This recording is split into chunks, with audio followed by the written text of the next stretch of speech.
Hello, I'm at Raven Records with Chloe, and unusually for a record shop, we're stood next to the coffee. So, coffee, everyone's doing it, all the bands are doing it. When did you first decide around this concept of, coffee and a record shop? So the idea for the record shop and alcohol-free bar was a combination of both of our ideas. When Ben and I met, we both wanted to own a record shop. We both wanted to open a record shop since we were kids.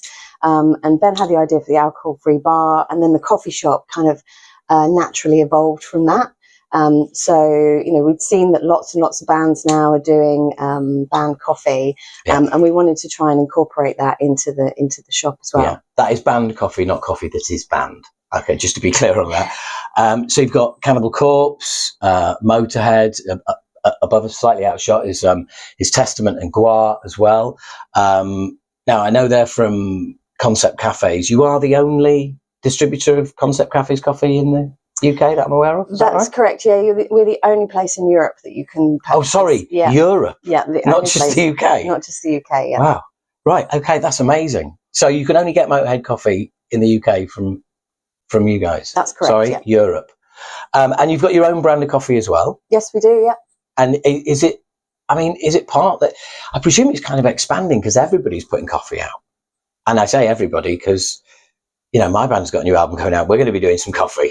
It's kind of like the next new thing, isn't it? Yeah, I mean, coffee, people love coffee. People love coffee and they love supporting their favourite bands. So it's a natural fit. Yeah. And brands like Concept, who work directly with the artists, like it's something that's really important to us as well. Making sure that revenue stream is going to the right people. Yeah, well, I mean, I've had some of the Speed Freak coffee, and that's appropriately named, folks. It's pretty amazing. It's incredible. The fact that you've actually got like a genuine sort of coffee bar set up just behind us, well, you can't see. I'll do a shot of it in a minute. Is an incredible coffee bar. It all works though. It's the whole theme throughout the store. It's not like you come into the store and go, "Oh, what's this doing here?" It just kind of all blends in. Blends in. There you go. Okay? Pro. Yeah, I mean, it's one of the reasons we wanted to have the bar was so that people could come in and hang out, and it becomes more of a community space then. Yeah. We do lots of events here as well. We do mental health events and addiction recovery meetings as well. So it's about creating that community around the music itself. Having the bar and the coffee shop, allows people to hang out and stick around. A metal community hub with great coffee made by some of your favourite bands. Perfect. Yeah. What more? What more do you want? Yeah. Hi, I'm here with Ben, and Ben is going to make me a Motorhead Speed Freak coffee. So at Raven Records, we use the pour-over method for making the coffee. It takes out all the impurities and gives you a nicer cup of coffee. We might have to speed this up, but let's go for it.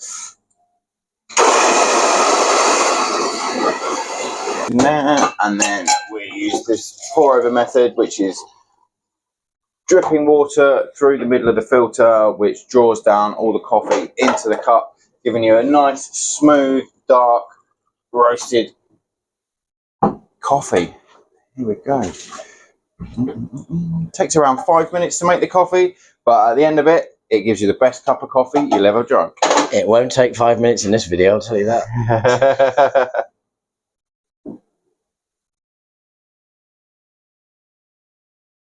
Oh, that is lovely.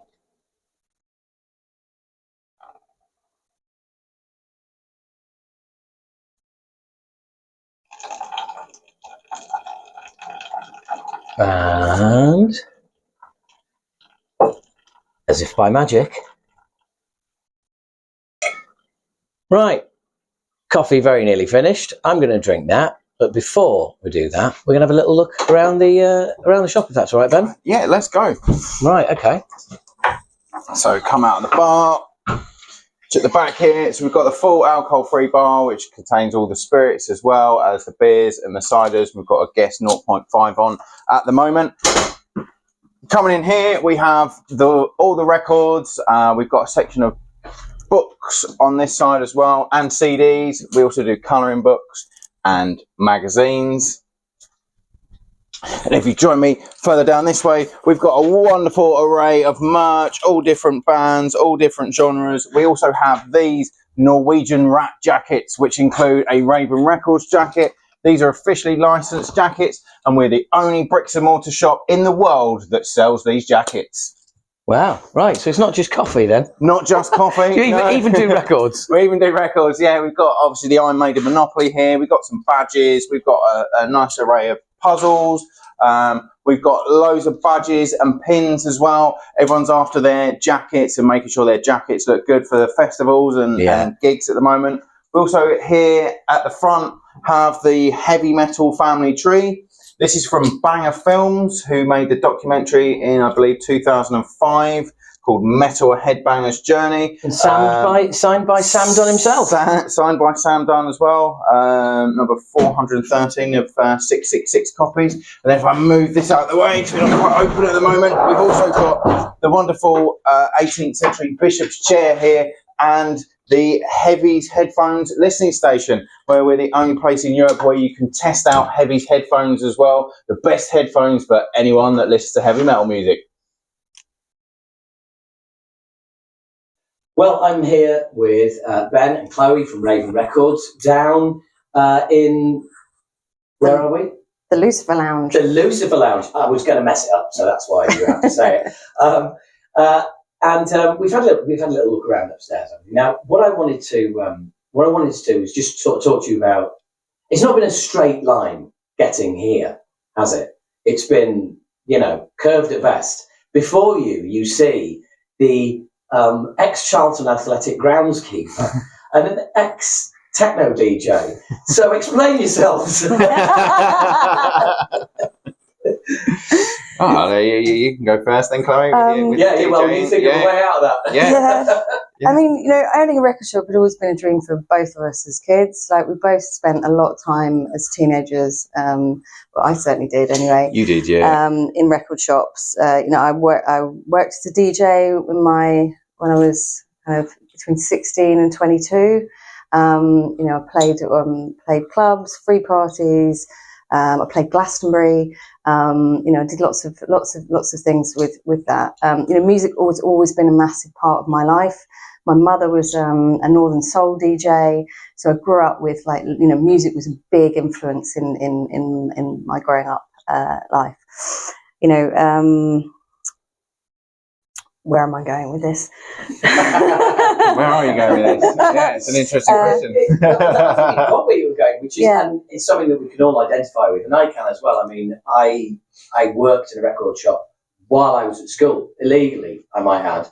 So literally go into school in uniform, walk straight through school, get to the record shop, get changed, spend the day working in the record shop, get changed, walk back through school. How was school, darling? Great. Great. I guess for me it was a bit different. Record shops weren't really a thing, especially in southeast London. There wasn't many about that I would frequent. I think I bought my first tape from W.H. Smith's in Lewisham, which was you had to get a bus, into Lewisham. So yeah, this is actually sounding like you're in some sort of deprived northern town. Yeah. No, well, London can be like that. There's stuff going on everywhere, but where we were, it wasn't like that at all. But my family were always into music, and music has always been a crutch for me. So the idea of being able to own a record shop was that chance to give the younger version of me something that they'd always craved, somewhere where I could go and discover new music, somewhere I could find the bands that, I listened to growing up, somewhere to hang out and somewhere to be part of a community. I was always in the metal community. I mean, I did A&R for a small company in the early 2000s, and that's kind of developed my love for music.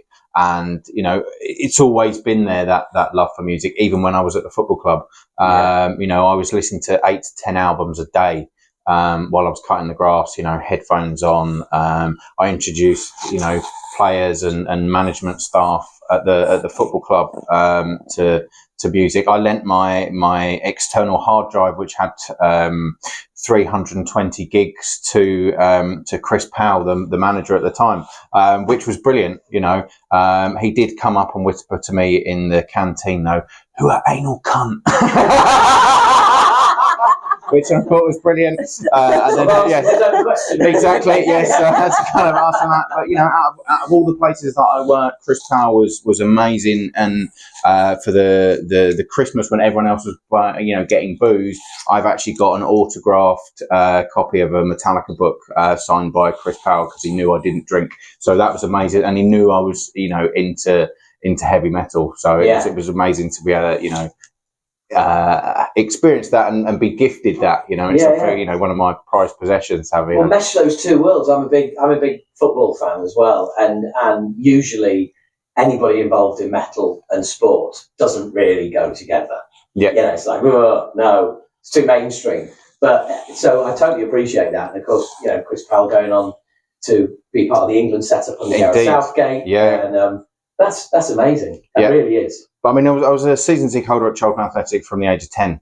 I was there at 94. I did 8 seasons volunteering at the Valley, and then did 2 years working at the training ground. The weird thing is the way people interpret football now is that it's entertainment. It's not. Football, the closest way of describing football really is an abusive relationship that you cannot leave. Yeah. You will have more downtimes than good times.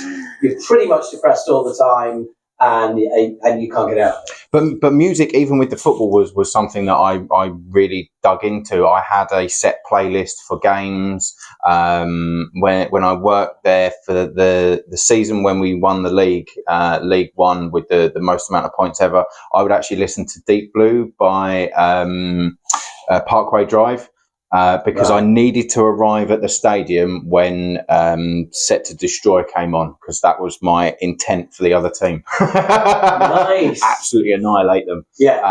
And there's some Motorhead in there as well. Was it Live to Win and that kind of stuff was all a part of that.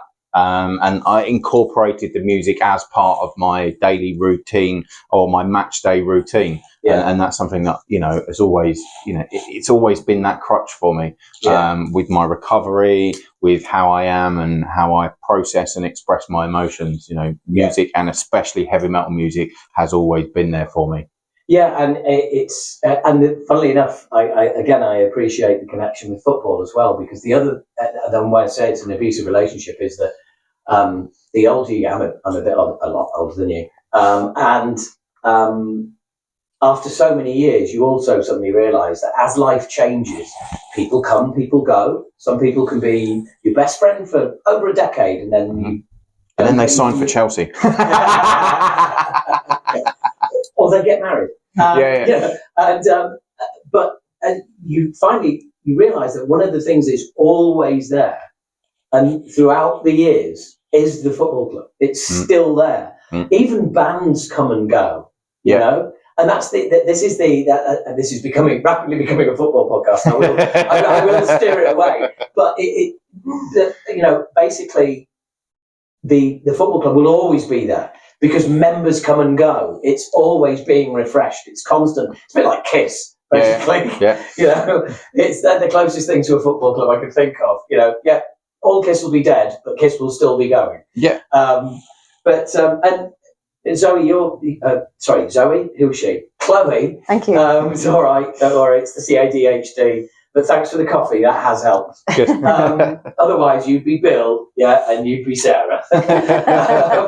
But Chloe, your story in this like how do you go from being in a record shop, to actually then being behind the decks and DJing? And you mentioned your mum being a DJ. Is that something that was handed down, as it were? I don't think so. I mean, as I said, music was always a big part of my life. I grew up, in that environment, and I spent a lot of time in record shops, either shopping for records to DJ with, or just having friends who either worked or ran record shops. So, it was a big part of kind of my formative years being in record shops, and just always, enjoyed the atmosphere, enjoyed the community. In the same way as in the metal scene, there was a big community in the dance scene in those days, especially around kind of the free party scene. That's the one thing that sort of connects all three of us, I think, is the fact that we've all spent a lot of time hanging out in record shops, but for whatever reason. Yeah. And I mean, just drawn to them. Obviously, sadly declined now, but this is an absolutely perfect setup that you have here, and it's that sort of. It's almost like I remember there was youth clubs and it was just like, all the people that I do not want to be around go to the youth club. Mm-hmm. What's for me? Yeah, and ended up just finding that all of my friends, we were all in a record shop and we just hung out, and then the record shop got a pool table in it. Mm-hmm. Oh, I bet they wish they'd never done that. Yeah. And we all just, ended up working there, and it happened by accident. You've obviously set out to deliberately create that, and this seems like the perfect place in Camden as well. Yeah, well, I mean, we tried. I mean, probably the best compliment I've ever had from the shop was like a 13-year-old boy that came in with his mum, and he turned around to her and said, "This is what a heavy metal record shop looks like in my head." And I was like, brilliant. If I can make that 13-year-old boy be so excited that this is what a record shop should be like, then we've done well in my opinion. Well, I'm a 55-year-old man. First time I came in here, I was thinking exactly the same. Yeah, which is great, but that's what it should be like, and that's what we wanted to create. That. Sort of awe of coming in and just going, this is amazing. Like this is what I've always wanted. We could have gone more. We could have done a bit more, I suppose. But it's that fine line, isn't it, between something that looks really cool and tacky pound shop Halloween store. And it's striking that balance. Yeah. Although not so much anymore. It's more England teddy bears and tourist shops. crap. Yeah. And that was one of the things as well, the draw of coming to Camden, although it's kind of, the heavy metal capital of London, potentially the UK. I'm sure Birmingham's got something to say about that. But it was bringing that element back, that sort of independent streak, that what Camden used to be, which you hear all the sort of the old school metalheads say, "Oh, Camden's not what it used to be in the 90s." Well, come back then, the more you come back, the more you incorporate and interact with the area and the venues and the places that you enjoy here, the more they'll expand, the more other people will come in, and it's nice to be able to sort of think that we're part of a spark that maybe is kind of doing that in this period of Camden, I guess, and the London metal scene. Yeah. I remember when because there was this legendary shop, which I'm sure you're aware of, called Metalhead, mm-hmm. Which used to be in Carnaby Street, which ironically, when I first moved to London, it was, I worked for the Warner Brothers studio store, which was on Regent Street, mm-hmm. which backed directly onto the street that Metalhead was on. Mm-hmm. And I knew all the guys who'd worked there, known them for years, because Music for Nations, the label we signed to, was originally based in Carnaby Street. So we found Metalhead the first time we ever went to the label. Mm-hmm. And then they moved to Camden, just up the street there, mm-hmm. into a basement, which was like amazing.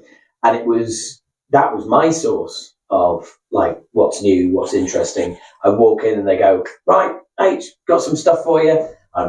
First System of a Down album, you're going to love this." They were right. First Machine Head album, Burn My Eyes, played it. I was like, "I'll have 2 copies, please." So I was staying at my mate's house and I was like, "Yeah, he'll want one of those." Yeah. That's amazing. And, even in this vast world of being able to access everything online, there's so much music that's available that some stuff can get lost. So I'm sure people still come in here and still get introduced to stuff by you just blasting it out. Yeah, and I mean, we do New Release Friday as well, which is on our Instagram, Facebook, and I guess all across our social platforms. And that's something we wanted to do as well, to kind of take the record shop out of just being stuck in Camden. Now it's online. You know, everyone can view it and see it. That's a way of introducing people to new music as well. And us, I mean, we probably listen to 30 different bands a week at least. With all the stuff that comes through from all the distributors, finding out, you know, what's good, what or what we think's good, what we think the fans will enjoy as well. You know, finding out what sells in the shop, and then picking things that people like that, they'll like this as well. You know, we've discovered some gems over the last 12 months as well. And you know, New Release Friday is an opportunity for us to showcase what we've enjoyed of the week's releases. So I mean, we featured something last week. Featured a band called Night of the Vampire, which is you described it as if Dark Throne and Depeche Mode had a love child, it would be this album. And it's probably going to be up there with the best album of the year for me already. And what we in March? Don't worry, the best album of the year is coming out on May the 15th. Okay, You'll be making another amazing discovery. I mean, last year, you know, my two top albums are bands I'd not actually listened to or heard of. I mean, Igor I'd heard of. That album Amen is amazing, and I discovered Igor in lockdown. And Messrs The Spin last year was an absolutely fantastic album, and you know, I wouldn't have discovered them having not gone through everything. You know, and the distribution list. Because it's one of those, like, if you listen to something as part of like getting stuff in the shop, and it's something that you go back and listen to again. You know that's a good album. It's a good album. Yeah. It's one of the ones you go, actually, I'm going to listen to that one again. And especially when you're listening to it, you listen to it again, and you go like, I've just heard something I hadn't heard before. You know, on that second listen and third listen, or the other one is, of course, when you listen to it, you think, every time I play this, I think that's my favourite song, and then I play it again, and it's like, oh, I'm not sure actually. That's when you really know you're onto something. When it can hit those different moods, and you know, I mean, that's what I found listening to the different types of music as well, is that, you know, music does help me understand my own emotions, because it lets me know how I feel. You know, I know if I'm listening to a load of doom music, I must be a little bit down, you know, and what's that about, you know? Or if I'm listening to, you know, loads of black and thrash, I'm clearly in a hyperactive mood and I need to do something about it. Drink less coffee, probably. I'm clearly the other way around, whereas I'm easily influenced by the music. So if I'm listening to doom, I'm going to get depressed. Okay. So I'm going to change that, and I'm going to play a bit of Eat 'em and Smile by David Lee Roth, and I'll be stupidly happy. Yeah, I did get told that once, you know, maybe change the music and it will change the way you feel. And I think I listened to Coldplay's X and Y and wanted to kill someone. What are you doing? Yeah. That's happy music. No, it's bloody not. Absolutely. I'd swap back over, I think, to Marilyn Manson at that point, and then I could just feel my whole body go, oh, that's better. But I mean, you know, the things that calm me down don't calm other people down. I mean, it's very opposite to me, isn't it? You know, my calming music is your anxiety-inducing music. Wow. So good luck with that. Yeah. I mean, Chloe's witnessed it in the car. We were driving to Download the year when they had the extended festival, and it took us 9 hours. It took us 5 hours to do the last mile, and we were literally just stuck in the car. And I was really tense, wasn't I? My shoulders are up. I could feel them up by my ears. And we put on Dragged into Sunlight, and my entire body just went, and that's not for everyone. You know, I'd meditate listening to Sun, for example. Whereas, you know, if you get anxious or feel a bit funny, you'll listen to, you know, like Eldemar or something. Eldemar, you know. a bit of Cinderella. Yeah. Really? I'm a big fan of Cinderella. I grew up listening to Cinderella, all the glam bands. Can I tell you my Cinderella story? Sure. Okay. It's rubbish. So I saw him at Donington Absolutely hate them. But like pre-programmed to hate all that kind of music because I was into thrash at the time. Yeah. Well, still am at the time. What we're talking about. So, as was tradition back in the day, I've just realised how this story is dated badly, and I'm going to come across like a complete twat. So no change there. But back in the day, the thing at Donington was to chuck things at bands you didn't like. Yep. And I found an apple on the floor, and which I threw at Cinderella, and basically I threw it. We were about I don't know how far from the stage. But I threw it, and it went straight past everyone, and it went into the bass drum and made a massive thud over the PA. And everybody around me cheered and celebrated like I'd scored a goal. I was like, I just felt like a king. Yeah. I was like, wow, that's as close as I'm ever going to get to playing Donington. Yeah. But sorry, I've totally taken your story. So Cinderella, good for you. You know, someone, you know, it's what stuff you connect with at that age. It stays with you for life, doesn't it? Yeah, and it did, you know, and it was bands like Skid Row, Guns N' Roses, Cinderella, Kicks, Rat, you know, all of those guys that, you know, as a kid, you know, and Def Leppard as well, you know, that I was completely obsessed by as a young kid, and that was kind of my you know, gateway into metal, I guess. And then I moved into dance music, and we've come back full circle. Yeah. So yeah, it's funny because a friend of mine who's going to remain nameless, famous producer, used to be in an English thrash band, and name rhymes with Neep. He will always say that he thinks that thrash owes as much to glam as it does to punk. Yeah. Because it's kind of like a reaction to it. And I've always kind of like wanted to fight against that. But over the years, I've thought it's actually a really good observation that, you know, without one, you can't have the other, you know.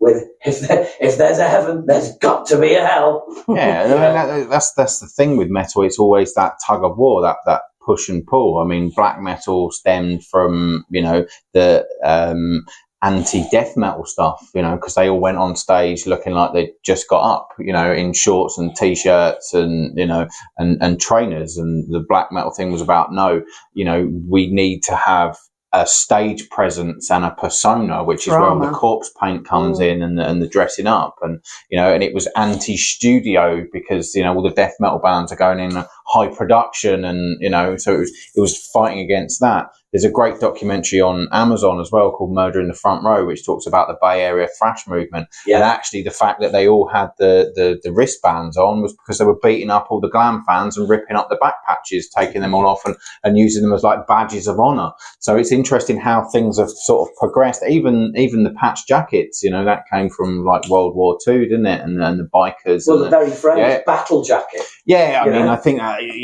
that's a bit funny. So no one's going into battle, are they? It's a patch jacket. Come on. Believe you me, back in the day, mate, it was a battle. It was a proper battle. I come from the era where we still had a few mods kicking around. Oh, okay, And that, you know, that was real. The struggle was real, bro. Yeah. I mean, I'm not knocking the jackets. I've got 8. It's all right. So, you know, yeah, you've got quite a collection. Quite an extensive collection of patch jackets. But you know, and again, that's something that I think has developed and grown a lot more.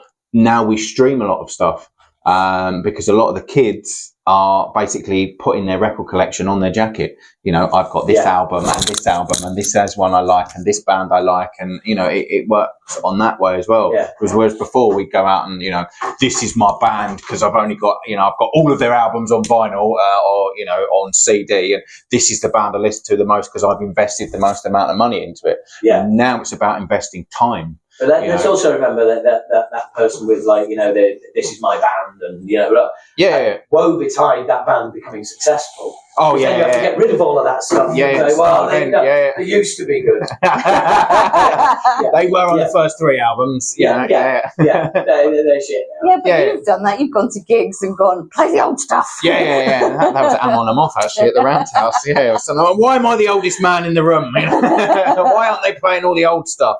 Yeah, no, absolutely. And but that's how we roll, though, isn't it? Yeah. It's that first album or the first album you got into. I don't know about you guys, but I always find it impossible to reverse. It's like if I get into a band on the third album, like the first and the second might be great, but they're never going to be as good as the one you heard first. The first one I got into. Sometimes it's like, no, I don't like that stuff. Like, no, I got into them on this. This is when, like, they got good on this album. Yeah. Those other two, like, for research purposes, they're okay. I see how they got to where I like them. Yeah. It's not always this, like, oh, what a treasure trove of past releases. Yeah, and it's always interesting as well to see where the influences have come from the different bands as well. I mean, we had Tail Gunner in for a signing session a couple of weeks ago, and it was interesting reading one of Tom's interviews where he said, they get compared to Judas Priest and Iron Maiden all the time. And he said, I don't actually listen to those bands. I listen to the bands that influenced them, like Wishbone Ash and stuff like that. And I was brought up with all the prog stuff. So it was the bands that influenced the bands that I liked. So it's been really interesting to kind of see that evolution and go, oh, that's a bit like this. And, oh, that reminds me of that. And, oh, I can see where they've got that from sort of because of that love of music. And I'm sure you get it with the dance stuff as well. A lot of the bands, especially the metalcore bands and I guess the progressive metal bands that incorporate a lot of the dancey side of stuff. You go, oh, that's interesting. They've got that influence, and I guess like Pendulum and Sleep Token, I guess at the moment, with a lot of that sort of R&B side that they're bringing in, which is almost the evolution of nu metal, I guess, isn't it? Where they brought in the rap, they're now bringing in that sort of R&B and hip hop side of things. Yeah. But what I'm excited for personally is the backlash, because that's the glam of now, isn't it? I'm waiting to see what's going to be the thrash, to destroy that or to fight back against it, and that's what excites me the most. I don't know if it's going to be a new resurgence of death metal. Might be quite interesting to sort of, that's really like poppy stuff, and now we're going to go for some really nasty. I think we do a cull of albums that are laptop metal that sound the same, that have similar guitar sounds, similar drum sounds, because they're samples, because they're not real. Yes, it's cheaper, it's lazy, it's definitely cheaper. We've spent way more on our album because it's all analog. It's still on Pro Tools, but all of the sounds are on analog. Nobody's going to be able to. No one could go up to our guitarist and go, "Wow, like that tone you've got on the album. How do I get it?" Yeah. Hard luck. Sorry, doesn't exist. Exists on that record.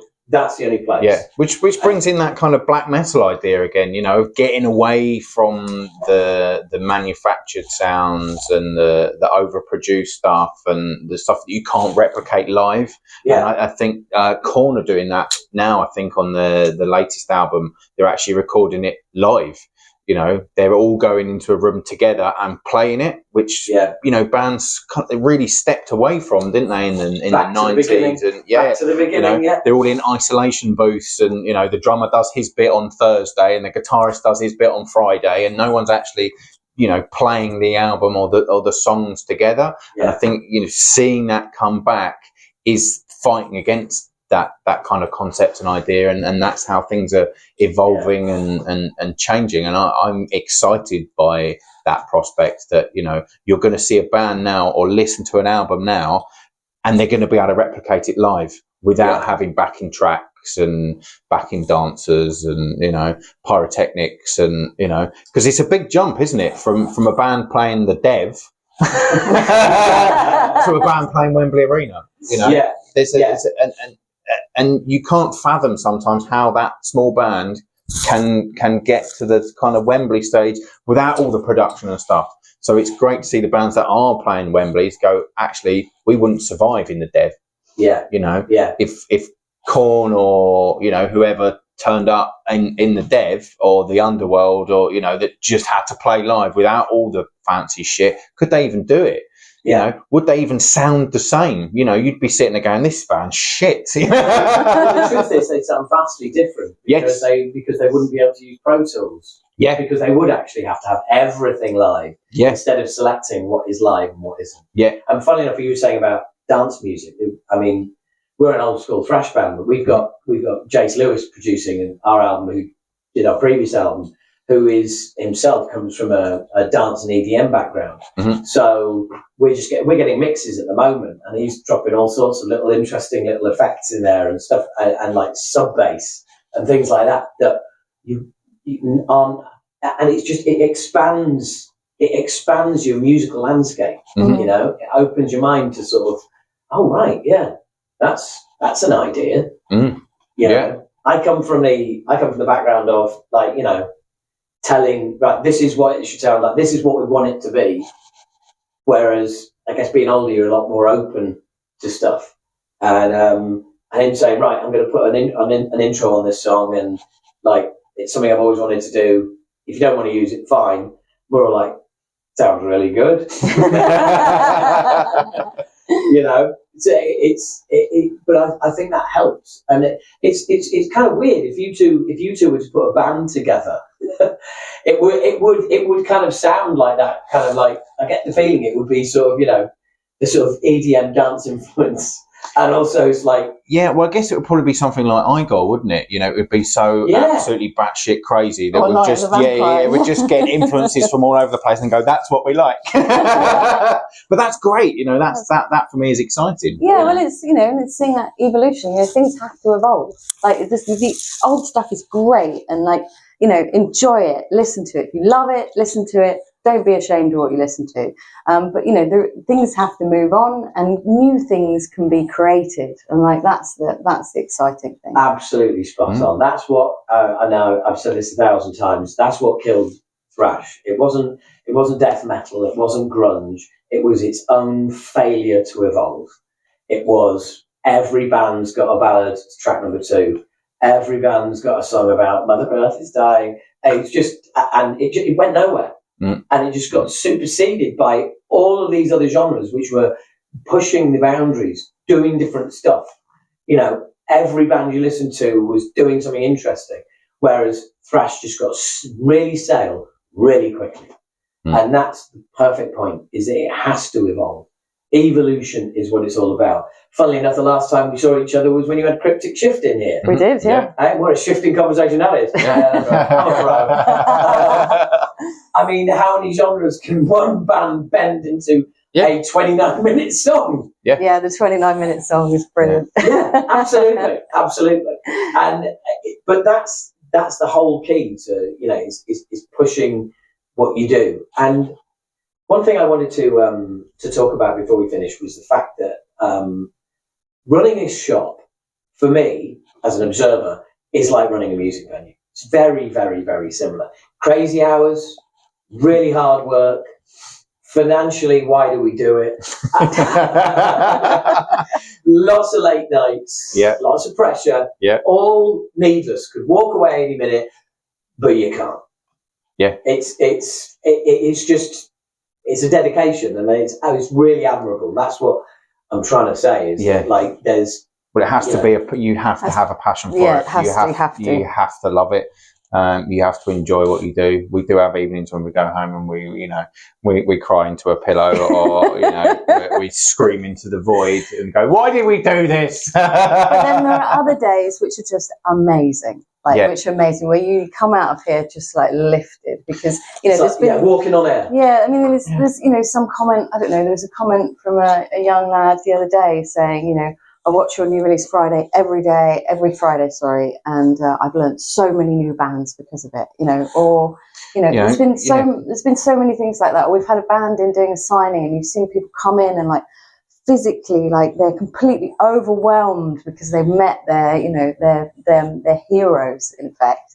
You know, and just seeing that, walking out from that at the end of the day, can be amazing. But there can be some bad days. Yeah, but, you know, you can't lose sight of everything. You know, the rough and the smooth. You know, you can sit there and go, you know, today was terrible, but then, you know, the next day, shit, we just had mayhem in the shop. You know, that's ridiculous. Or, you know, Testament have just been in here and they gave us a shout out at the forum. Like, wow, You know, those kind of things are like, am I actually awake? You know, and to be able to do that and let other people experience that as well gives, I think, both of us an immense amount of joy and satisfaction. So it's not about us at the end of the day. It is about the record shop, and it is about the music, and it is about forming and creating a community and letting that happen organically. You know, we're not trying to force anything, and we're not trying to, you know, be elitist in terms of the music. And that was one of the reasons why we've got the heavy metal family tree upstairs, you know, to say that we support all of this, you know. So, well, firstly, you've got no idea how similar to a band you sound. Like, change the shop for a song. Mm-hmm. Yeah, it's like, that's what's most important. You know, you've got to leave your ego out of it. You've got to do it. That's exactly it. You know, you do what's best for the entity, whatever it is, venue, shop, song. And secondly, I'm pretty sure the reason you got the heavy metal family tree was to make me feel old. Because when I was a kid, that was a fucking stump. Yeah. That was like hard rock, heavy metal, the end. Yeah. That was it. And that's quite old as well now. Oh, fuck off. That's a great place to leave it. I hope your shop burns down. In the fires of hell. Seriously, guys, thank you very much. All right, thank you. Thank you. Thanks for having us. Pleasure.